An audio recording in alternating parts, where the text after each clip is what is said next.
meeting a lot of foreign investors and telling them that we sell onion oil and in shampoo, and they would be like, seriously, right? Onion? Yeah. And, are you serious? Are you selling onion to consume? I mean, like, so some of that was very, very new to the world. Right? And a lot of people talk about, hey, getting investors is hard, getting funding is hard, but reality is getting great people to join you in your journey is actually equally hard. Right? And now, if you're an entrepreneur, शायद लड़की मिल जाएगी in terms of getting married. People won't say that, oh God, he doesn't do anything. Right? Wow. One truth that I know, but the world doesn't know. The entire world doesn't know. Wow. Welcome to the Indian Silicon Valley podcast, where we talk to founders from across the Indian startup ecosystem and understand how they build their companies. Today, I have with me a very special guest. Join me in welcoming the co-founder and CEO of India's largest new age consumer brand company. Join me in welcoming Varun Alagh, the co-founder and CEO of Mamaearth. Thank you so much, Varun, for joining me. Very delighted to be hosting you. Thank you so much for having me. Great to hear that, Varun. And I think I first hosted you about 2.5 years ago. And that was the time when the second brand of Mamaearth was only launching. This was Derma Co. And you were, 1/3 of the size of where you are at right now. Things have significantly changed since then. Mamaearth has become a household name. And we've seen 1,000 crores and plus in revenue. Everybody in the country, when starting a consumer brand, thinks of not HUL as their target now, but Mamaearth. And I want to understand how you've got in here and how the journey has looked, what your thinking processes are, and how you've been able to build this new age HUL in the country, right? Where we might start, because the story is widely known, where, there was a very personal struggle of not being able to find the right products for your child. And that is how the brand had given inception. I'd love to know, if we look back at the last 7 years, if you had to point very hard truths about what got you here, right? The significant milestones and what got you there, that would be very interesting to just summarize the journey before we go deeper. You know what? I think before milestones, I would say there are certain DNAs or values, right? Absolutely. Which I believe, when I look back over our journey, I would say have been very core part of these 7 years and haven't really changed, right? Which is what is the real body which moved, right? And then, of course, we kept doubling down on different things at different points of time, and which would be or can be referred to as milestones, right? I think from a values perspective or from certain principles perspective, right? If I was to state a few, I would say one, listening to consumers, right? Okay. So the whole journey started with us listening to our own problems, right? And recognizing the fact that brands were not addressing those problems, right? The problem could have been of a proposition, which is that parents were not being able to find certified safe products, right, in India. Or the problem could have been in form of not understanding the cultural nuances of this country, right? And brands just serving the Indian consumer with whatever they were sort of building globally. Both of these are nuances which were kind of, insights or problem statements that consumer has had. Right? And we listened to them to start on this journey, which is how Mamaearth was born as the Asia's first Made Safe certified brand. Right? But also on the other side, because we were looking at building for Indians, right, we clearly went on the path of recognizing these small cultural nuances that we have, right? The fact that we use hing and coconut oil on our babies' tummies, or the fact that we use haldi and besan ka upto on our faces, on the most magical day of our lives, which is wedding to look good, right? And that is the core hard belief that we have in that, mix at home. We use curd on our hair, we use onion juice on our hair, right? Now that's us, right? A lot of places outside, and I remember meeting a lot of foreign investors and telling them that we sell onion oil and in shampoo, and they would be like, seriously, right? Onion? Yeah. And, are you serious? Are you selling onion to consumer? I mean, like, so some of that was very, very new to the world, right? But it has been true to us for hundreds of years, right? Absolutely. So I think that first insight of listening to consumers, right, has been a core DNA for us in our journey. Right. And over time, the way we have shaped, and be it our choices of entering into newer categories like hair care, skin care, happened because we were listening to consumers all the time, right? Or be it the development of newer brands, right? It happened because we were listening to consumers, right? When we were talking to consumers, we were understanding that the same consumer, right, who was using a natural face wash, right, when she had acne, right, she wanted a science-based serum which can help solve the acne problem, right? Or when she was stepping out in the sun, she was expecting a more derma-oriented sunscreen which can provide sun protection, right? Or when she's now using makeup, she wants long stay, right? Just natural won't do, right? So I think that told us that the same consumer is buying into different propositions, right? And hence we need to provide different sharp propositions to her. So I think the one big journey DNA, so to say, has been listening to consumers. And I think the second big DNA that has been for us is the belief that data and technology is disrupting how consumer brands are built in this country. Right?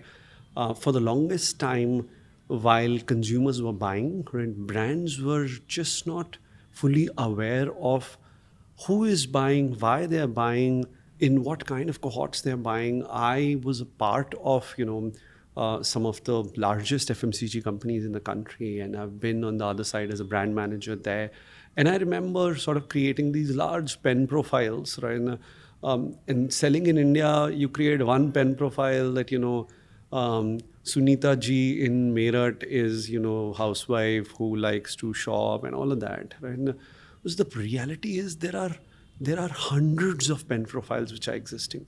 Yeah. India itself, right, can be divided into like 30 different countries from a behavior perspective, from a cultural nuances perspective, from a language perspective. And hence that one pen profile doesn't do justice, right? So we have to use technology to understand these consumers and what kind of content works for them and what kind of marketing works for them better. And which is where I think the big belief, right, that data and technology will disrupt this ecosystem and has been a very big driver of us, right? So firstly, it started with, of course, digital marketing, and the fact that we could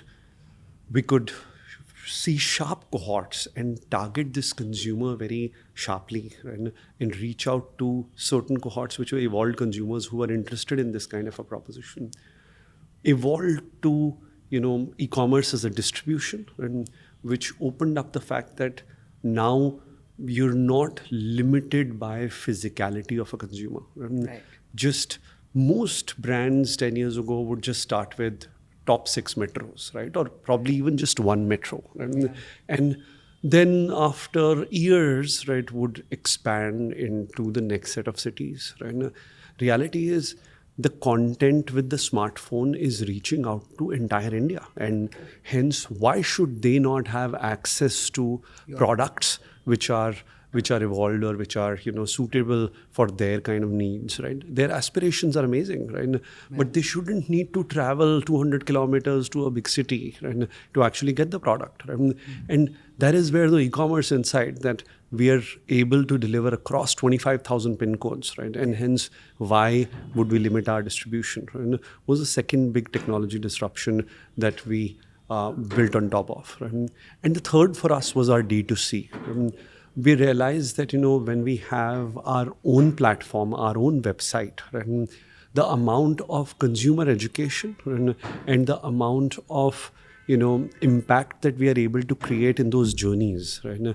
By actually bringing the consumer, showing a lot of information about how the product is built, consumed, showing a lot of social proof around how others who have used the product have felt, right? And being able to recommend the right kind of products according to their needs, right? As well as being able to show a difference that they're making by tying up with our brand, right? And, was something which was a third piece that we doubled down on. So I think this whole data and technology and our belief in that being a disruptor was the second big value or DNA that has been there across. Right? And, I think if I would say the third one, right, would have to be just innovation. Right? I think that is another DNA which has been a very strong part of our belief system. Right? That we need to understand what the consumers are looking for next, right? And we need to be significantly ahead of the curve, right? In being able to provide that, right? Be it in terms of the ingredients they're looking for, be it in terms of the kind of textures they're looking for, be it in terms of the kind of problems they're looking for solving, right? And being able to provide a mix which serves that, right? So I think that has been the third value which has kind of gotten us here. And the fourth value that I would say is expanding distribution in line with what the consumer, where the consumer wants us to be, right? So it is not just about the kind of products that consumer wants you to provide, but also where is the consumer wanting to buy you, right? If you push the consumer too much, so for example, there are early adopters, e-commerce consumers who are early in this journey or who are evolved in this journey and would be happy to buy from e-commerce kind of platforms. But then there are a lot of consumers who still prefer to buy in physical environments, right? And for them, the touch feel of the product, being able to sort of see it, right, and then buy it is more important, right? If you push that consumer, no, I will only be available in online and this is the only place where you can buy me, right? It introduces friction. You're taking choice away from them, right? And whenever you take choice, right, that makes the journey more expensive, right? And you have to spend a lot more money to actually convince them to buy you through another channel, right? So as the brand graduates in its journey, as awareness increases for the brand, and you're now in the consideration set of this consumer, right, you have to graduate your distribution in line. Right? So I think that's the other principle that we have followed, that we will be available wherever our consumer wants us to be available, right? Rather than tying ourselves to be saying, no, we are an X channel company. Right? We are not a channel company. We're not a D2C company. We're a company which exists to provide amazing brands and products to consumers, right? And hence, whatever the consumer wants, wherever they want it, right, is where we will go. Right? So I think those would be the few values which have kind of gotten us here. Right? Milestones, I would say, has been just we've never, when we started, we never imagined we would be at this level of scale in such a short time. We were just focusing on getting the next set of consumers happy and delighted, right?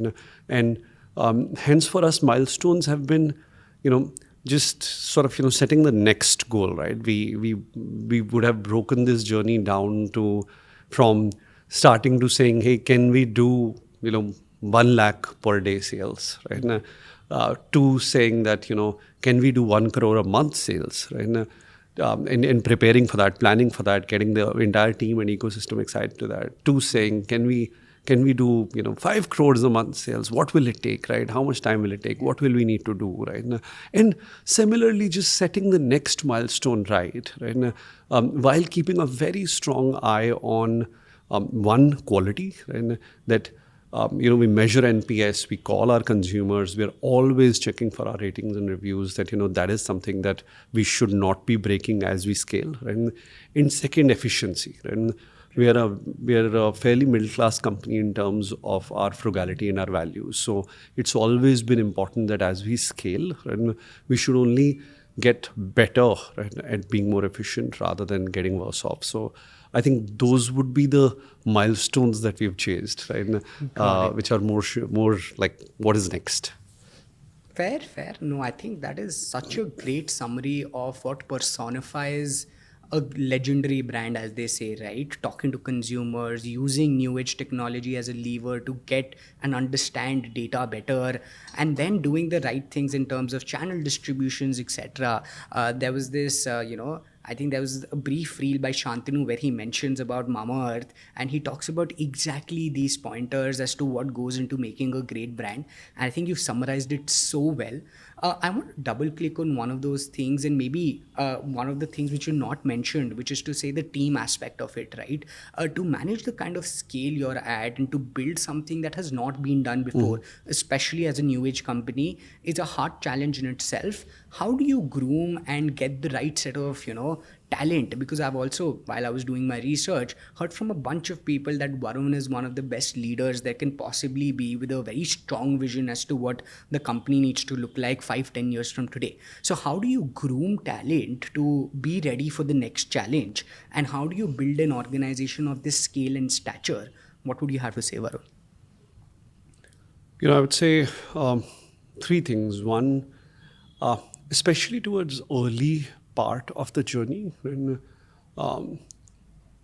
attracting talent is an equally large challenge as attracting investors, right? I mean, a lot of people talk about, hey, getting investors is hard, getting funding is hard, but reality is getting great people to join you in your journey is actually equally hard, right? And hence, as a leader, you have to balance your time and be able to invest your time in attracting the right kind of people. And three kind of people that I've kind of encountered when I'm hiring. Right? And one is the young and hungry cohort. Right? This is the cohort which really are people who don't come with some very relevant experiences for the roles that you're looking for, right? But they have the right skills and the right attitude, right? And they are willing to learn, right? They are willing to put in effort and willing to learn, right? And these guys, are great for what you can call transformational stints, right? And, you put them into one stint which has this certain kind of problem statement attached to it, right? And you make sure that they're excited and you give them the right directions, right, as to what is it that we're trying to solve and how will it sort of help the business, and excite them towards it, and they will be at it very hard, right? Now that problem statement might take 3 months or 6 months or 9 months to solve, right? But once it's done, right, they're ready for taking up another transformational stint, right?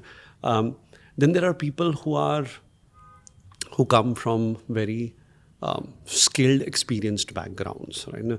And there are functions which specifically need skilled and experienced background folks, right? I mean, our R&D function, right? You might not want to put a general young and hungry hustler there, right? Similarly, a finance function, right? You would want to put in a professional who has the right background and expertise, a CA, right, so to say, in that sort of domain, right? So there are domains, right, which actually need you to have functional expertise, right, and where you want experience. Right? And there are domains like, for example, sales, marketing, right, even product, right, which is be it technology or innovations, right, where actually young and hungry folk can do really well. Right? So these two, and these guys then do foundational stints, right? The expertise of professionals, right? You would want them to do one deep stint for at least 3 years before they're actually given another opportunity, because it takes time to really set up a function and do justice to a function where some of this expertise is required. And then the third kind of people that you hire during the journey are leaders, right? Who would actually who would actually act as leaders of multiple functions, or who would actually take up mandate of taking the span of control away from you, right? Because finally you can't be managing directly the entire organization. Now, in this journey, what I would say from a talent perspective is one, we've been long on people, and we've actually given them opportunities which they themselves didn't believe they could do, and they have surprised both themselves and us, and when they have been able to do well at that, that feeling of being able to succeed at something that you'd never done, is an amazing feeling, and it doesn't go away, right? And the fact that we had the confidence in taking the chance, and we were brave enough in taking that chance, right, has really helped us build a talent pipeline which then goes very deep, because of that. And secondly, we've again been very long on the young and hungry attitude folks, right?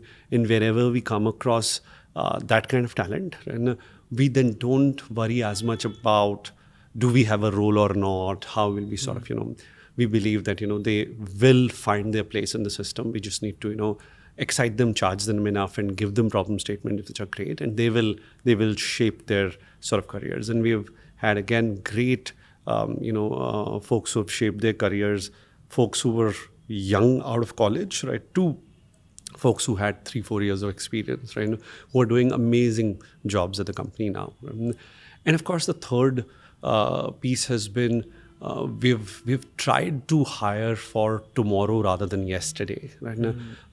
Because you have to, in a fast-growing organization especially, right, you have to look forward and think about what will we look like in 6 to 12 months' time, right?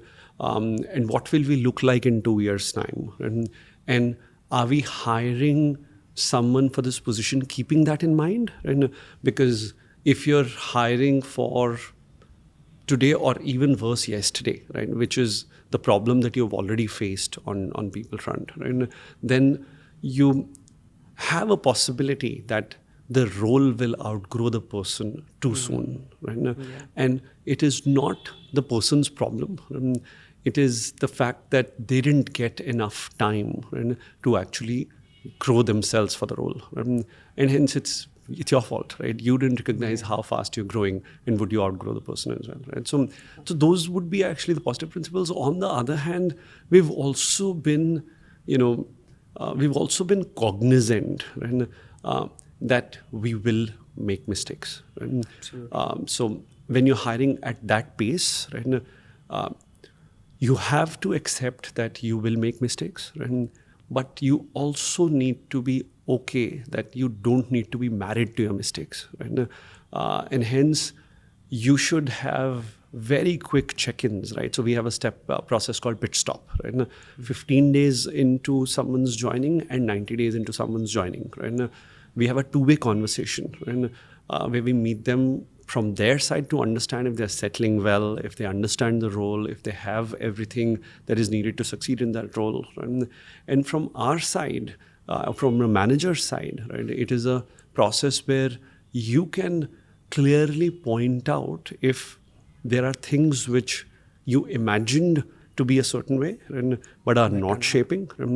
And if in pit stop 1 you point it out, that's then a 75-day window till pit stop 2, where you want to see visible change. Right? And these are largely attitudinal issues or work ethic issues, etc., which come up there. Right? But if by pit stop 2 you don't see that changing, right, you should take a call of parting ways rather than making it difficult for both of you. Right? So don't get married to your mistakes. And second, thing that I would say is, sometimes roles do outgrow people. And as a leader, it is your responsibility, right, to make it right for the organization. You're not doing justice to even the person who is in that role, because if they're not succeeding because the role has outgrown the person, then you're responsible for either giving them another role in the system where they can succeed, right, or having that honest conversation, right, that this might not be the right place now for them. Right? That's also important. And that's important for both of you. Right? It is not just important for the organization, right? But it is your responsibility to make sure that the other individual does not fail, right? If you're setting them up for failure, right, you just gave them a bad year, right? Because you didn't have that honest conversation. So I think that's also, so some of these is how, at least, we've looked at having certain people principles. There are a lot more, right, around learning, around sort of, engaging, around external orientation, right? But I would say these are the in crux. Got it. No, I think that's one of the most succinct and yet elaborate explanations of people excellence that I have heard in a while. Thank you so much for, I think, walking us through the entire distinction between hungry folks and expertise and how you make a conducive environment for them to succeed as well. And that goes to show what a legendary organization needs to do. I think coming to the other piece, right? One thing that has been evident and appeals to the audience as well is the role of Shark Tank in what Mamaearth has become. And you'd be able to tell us better because you've been able to see it from both sides, as somebody who's consumed what Shark Tank has to offer, and also somebody who has had the chance to see behind the scenes. What was the role of Shark Tank in making Mamaearth a household brand? How do you look at certain these blasts of mass recognition in ensuring brands get a lot of visibility and a lot of tier 2-3 extension, as they say, right? What does that do? Yeah, actually, for us, before Ghazal came on Shark Tank, for 2 years before that, we had already been doing deep television, right? Right. And hence, we were actually Not driving significantly fair impacted. amount of awareness Correct. in tier 3 and beyond. In fact, before she went to Shark Tank, we already had 60% plus of our business coming from tier 2 and beyond. Right? Wow. So the awareness piece was not a challenge. Right? But I think it was a great platform, right, to tell probably the story from the founder's perspective. Right? Because otherwise, our products do the talking. Right? But sometimes when you especially for startups, right, the big differentiation can be the fact that when you look at MNCs, right, you don't know the people behind those MNCs. And there are no real faces which are willing to take accountability. Right? Here, there are real faces who have their own personal stories, who have their own personal values, right, and who are willing to be accountable for what they're doing. Right? And I think that part, right, is what a platform like that brought to life, and she got to tell her story. Right? But I think more importantly, as a platform, it's been a great platform to just bring the entrepreneurial conversations, right, onto the dining table. Yeah. Right? From it being hidden somewhere in newspapers or somewhere in digital, and people of all ages not talking about it, right? Of actually, to a certain extent, even looking down upon it, right? To a stage where actually people are looking up on startups and entrepreneurs, right? Now, if you're an entrepreneur, शायद लड़की मिल जाएगी in terms of getting married. Yeah. People won't say that, oh God, he doesn't do anything, right? But it is seen as a respectable way to build your to build a career, to build value for yourself, and to build value for ecosystem. Right?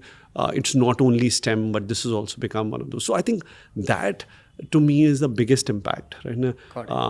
For us, it was a great experience. Awesome. Yeah, no, I completely agree. I think it's made entrepreneurship acceptable as a career pathway and also celebrated in some shape or form, which just motivates a bunch of people to take the risk, which was otherwise looked at something that was monumental in nature, but now is widely accepted. So completely agree. I think I have one last question before we go into the ending portions. The other important, significant piece in the last year was around the IPO that is around the corner, and that happens to be the epitome of success for new age entrepreneurs. Every founder incorporating their company dreams to someday list it at the NSE, at the stock exchange. As you prepare yourself for the process, there was a lot of chatter around it that you've of course addressed. What I want to understand is, what is the mindset shift in your leadership style or running of the company that helps you prepare for becoming a public company? Because now people who will become shareholders are the day-to-day consumers of the product as well, and that is a wide responsibility in itself. So if you can talk to us and address that piece as to how does a company of this scale become ready for an IPO like event, I think that will be very helpful, Varun. So I would say the first thing that you need to think of when you answer the question, am I ready to go, IPO, or am I ready to go public, especially in an Indian market context, is am I ready to consistently deliver on what I promise, right? And have I understood my playbooks, my markets, right? My execution abilities, my systems, right? Enough that I have confidence, right? That I will continue to deliver quarter on quarter on quarter on quarter, and because that's something which the markets expect you to be able to do, right? Which is, if you have shown a path, right, they want you to be able to deliver to that path, right? And it is not as strict also in between. If you have a strong realization, if you want to change the strategy, you're most welcome to also come and communicate that change, right? But once you've communicated it and you've communicated a new path, right, again, you're expected to deliver onto that path, right? So I think as a founder, as a CEO, right, one of the things that you have to be very confident about, right, is your ability to consistently deliver, the results that you're talking about. And I think for us, last almost 2.5, 3 years, right, even when we were not thinking IPO, we were living that life with our board, right? We have very extensive business planning processes. We come up with monthly, quarterly plans as part of those processes, right? We expect our leaders to deliver onto those plans, and we don't expect deviations, especially downward deviations, right?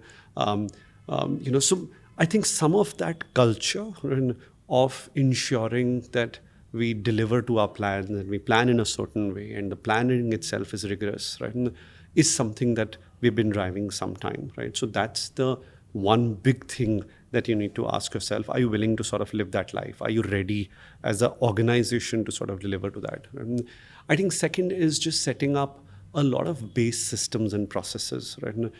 Which demonstrate both control from a business delivery perspective, as well as control from governance and other pieces perspective, right? So I mean, from the right kind of IT processes to right kind of ERP controls, right, to right kind of forecasting processes, etc. So I think last few years we have also spent a lot of time in getting that done. And third is, have I built an organization, right, which can deliver to these goals, right, even if I am not there or I'm not involved, right? And hence, have I built the right kind of leadership team, right, who can take this organization from where we are today, right, to the vision that we have 5 years down the line. I think that's the piece that we have spent a lot of time on over the last 2 years, right, in getting the right people in place in the right roles, right, who are going to sort of drive that agenda. And once the answer to all of these three things is yes, right, and then also what you need to think about is, what is it that, going to public markets, it's basically a financial decision, right? You either do that because as a company you need more financial infusion, right? Which, for example, in our case, we are a profitable company which has very minimal working capital requirements, right? So actually, the requirement for external capital to run our business is very minimal, right? On the other hand, we did raise money from early stage investors, right, since 2017, since we've been sort of running the operations. And most VCs funds have life of 5 to 7 years, right? Correct. Where then you need to find alternate sort of, partners who can take that ownership and continue to run, right? So it is not like, that will be replaced by, a non-investor. It will still be replaced by an investor, right? But an investor who's right for that size and stage of the company. And while the investors which came in who were early stage were right for that stage and size of the company. So now there is an active churn which is expected to sort of happen as the organization graduates, becomes large, and hence is looking at a very different path. And that's great for the organization also, because the kind of investors which now join the journey understand how to operate and run larger companies, what kind of problems can come, how do they tackle those problems, how to drive even better sort of governance structures, sustainability structures, right, organization structures in these organizations, right? So I think for us, that has been one of the key reasons, right? Again, you can choose to do that privately as well, right? And remain private. On the other hand, going public is a part of growing up as an organization, right? And it makes you more accountable. It makes you sort of more respectable also as an organization, right? And it opens up multiple pools of opportunities around how and what kind of partners you can attract as a part of this journey, right? So, and of course, right, we would love our consumers also to be a part of this journey and create financial value for themselves, right, as we create value for all our investors, right? So I think that's how at least we thought about this, and that's how we thought about readiness around going public as well. Got it. No, that's wonderful to know. I think, again, very, very well explained and rounded in terms of how companies can look at going public and what the reasons need to be and how they can understand the predictability of cycles and prepare for it in advance. And lovely to know the financial discipline that's already been exhibited and processes set. I think as we conclude this episode, I have a bunch of these more succinct questions that I want to ask. These are a set of similar questions that I end up asking that maybe give us a better insight to how you think. But these will be around 7-8 odd questions. Please feel free to take it as you go. But one of the things there, and this is that question that what do you think you have changed your mind on from when you started to now in a negative way, in the sense that there have been a lot of positive learnings, right? But what was that one thing that you thought was true in 2016, but you now know is not true? I used to think Indian consumers are price conscious, and I've changed my mind on that. And I now think and genuinely believe we are value conscious, right? And as long as a brand or a product, you're delivering value for my money, and I am willing to pay more money. Got it. Talking about insights and what you've changed your mind on, I think one of the Peter Thiel questions is, what is that one truth that you know that the world does not know? What is your answer to that? Wow. One truth that I know, but the world doesn't know. The entire world doesn't know. Wow. Maybe this is just an original insight to understand what you have in terms of what others don't intuitively understand.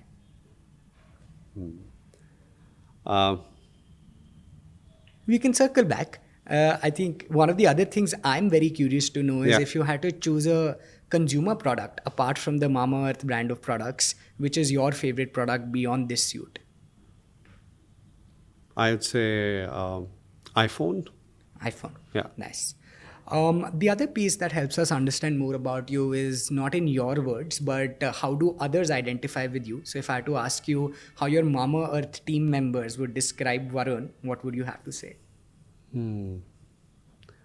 I think they would say I am quick to make decisions, right? I don't sit on them, and they would say I am fairly sharp around numbers, right? I'd be able to look at fully fledged Excel sheet and still be able to say, okay, this is not kind of making sense. And thirdly, they would say I'm fairly impatient for results, right? So wherever wherever folks say that, no, this is how it's been done in the industry, or this is the time that it usually takes, right? And I like to challenge those beliefs, and I like to break them down and say, okay, no, how can it be done differently? And so I think, those three. Got it. So quick decision maker, analytical, you can check any number, and challenging old beliefs. Awesome. I think that templatizes a great founder.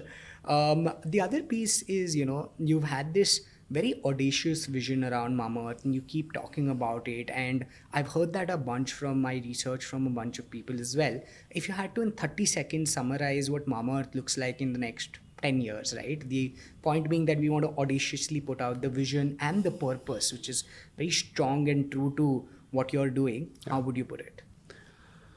I think Mamaearth will, in 10 years, be the most loved beauty and personal care brand in the country, and with over 100 million Indians using it. And it'll be available in at least 100 countries across the world. And it'll be one of those brands which brings prides to Indians when they travel outside and they see, hey, this is from our country. Right? And it'll have these forests where you can take your kids, right? Because we've already planted 500,000 trees. Yes. Right? And over the next decade, we'll probably end up planting more than 3 to 4 million trees. And our view is some of them will become like these mini Mamaearth forests, right? Where birds, animals, and your kids, right, all can have fun. That's so lovely. I think I think you've spoken about it, but I don't know how many consumers know about it. It's on the pack, it's everywhere, but that's one of the best things that I've ever heard a company do. It also includes other initiatives where you go ahead and set up like in fact, clean water in villages. Absolutely. All products have So something. all our brands have their own purpose missions, and all our purpose missions are brought to life through technology. So if, for example, Aqualogica has a mission to provide clean water in villages, right, our tech actually brings to you the pictures of villagers who have gotten access to this clean water because you bought from Aqualogica, right?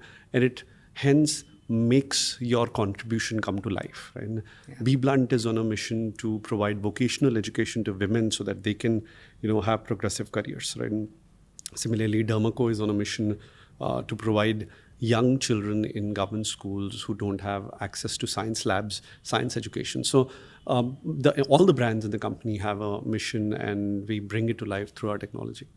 That's very heartwarming. I think it remains to be one of the best things I appreciate about any brand in the country, and that's truly inspirational, if I can say that.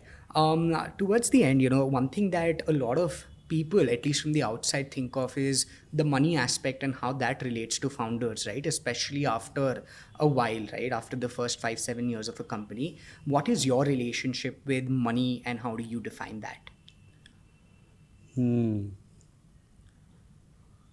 I would quote the great Diljit Dosanjh and say, "Paise puse bare billo soche duniya, jat paida hoya billo shaun vaste." Right? So Yeah. I think what excites some of us far more is creation. Right? That's the big difference between founders of today versus promoters of yesterday. We are more mission driven. And for us, money, 7 साल पहले नौकरी कर रहे थे हम, मतलब ठीक थी life, we are much better off financially, no doubt about it, right? God has been great, things have been good, right? But beyond a certain level, we are still fairly middle class, right? We can't spend beyond a certain level. We still have to evaluate ये सस्ता है, ये महंगा, और sale लेके discount में ले लो, right? I mean, that continues to be a DNA, and that it's very difficult for us to change from that, right? But the whole space of creation and what we've been able to do with the brands and how much love we've gotten, and the fact that this creation has been able to impact more than 5,000 people in terms of employment, right? And helping them progress in their lives, right? Are things which excite us far more. Absolutely. I guess that defines, after a point, money only does so much, and that is a living personification of it.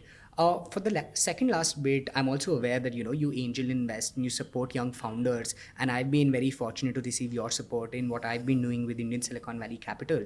If you had to give us again very succinctly factors that you maybe underwrite when you are looking at a company or a founder, when you are trying to envision how big they can become, that'll be really lovely as young founders look to you for early signals of what great founders look like. So, from a founder's perspective, I would say, one, how passionately do you understand the problem that you're trying to solve, right? Two, what excites you, right? Are you talking about becoming a unicorn, or are you talking about solving that problem at the largest scale, right? Right. What is it that is driving you, right? Three, have you been able to attract the right team members, right, to be a part of this journey, right? And four, of course, social proofs, which is be it traction on your product or your idea, and or the fact that you've been able to attract like-minded investors, right, further gives you belief, right, in their ability to attract consumers, investors, and people in future. And five, I would say, looking at and talking about their past journeys, right? And understanding where they've demonstrated grit. Right? When have they come across moments where things were not going well and they were able to sort of still stand up, fight back, and turn it around, right? Because that's going to be the journey which they are going to see. So I think that would be awesome. Passion, grit, and leadership. That's what I took away. I have one last bit actually, and this is something that you've spoken a bunch about. So I'd love to know your thoughts. But when it comes to trust, right, Mamaearth is now looked at a very trusted brand because of the certification, because of fulfilling promise. This is a constant threat to what you do. If you had to, again, very quickly summarize, what are pillars of building trust with the new age Indian consumer who is aware, who wants to understand what goes behind their products, and then install this time and again? What would you have to say? I think the underlying pillar would have to be consistency and quality. Right? Okay. Consistency in terms of delivering what you say you will deliver, right? And quality in terms of delivering a great product that they enjoy in terms of their consumption. Right? And it takes founder paranoia, right, as well as organizational paranoia, right, to actually get that going. Right? I mean, we are so crazy about our QC processes and how we want to deliver what we need to deliver, as well as around the fact that we're not always going to be perfect, right? There will be mistakes, there will be poorer experiences, but we have to be very, very conscious in listening to them and making whatever change is required, right? In giving a better experience to the next set of consumers. Consistency and quality. That's perfect. For the last question, Varun, and mostly the stereotypical end is what are the learnings? I'd maybe anti that, because a lot of founders, when they hear you, think about how they want to build brands. But instead of prescribing learnings, I think it'll be better to understand what not to do. So if you can maybe summarize your biggest not to do's in the entrepreneurial journey, I think that would bring us to a great close.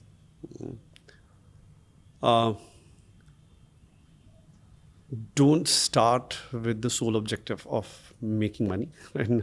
Or becoming famous, right? Really sort of bad objectives, right? Don't take decisions without listening to your consumer, right? Almost all businesses that we do are human businesses, right? And where either a brand or a product talks to the human, right, and tries to tell a story to the human, and you can do it yourself, right? If you're not able to convince 50 people across the table around what you want to do, then it is going to be very difficult to make a video out of it and then show it to 1 million people and then do it, right? No point, right? Don't don't let go of long term for the short term, right? So, for example, don't bring in investor who's probably offering high valuation but is not a great long-term partner. Don't similarly sort of bring the wrong talent, right? Either too early or too late, right? Because you're thinking short-term. Right? Yeah, I think some of those. That's great. Okay. So optimizing for the long run and ensuring that you are not starting up for the financial benefits of it or for the fame of it are my takeaways.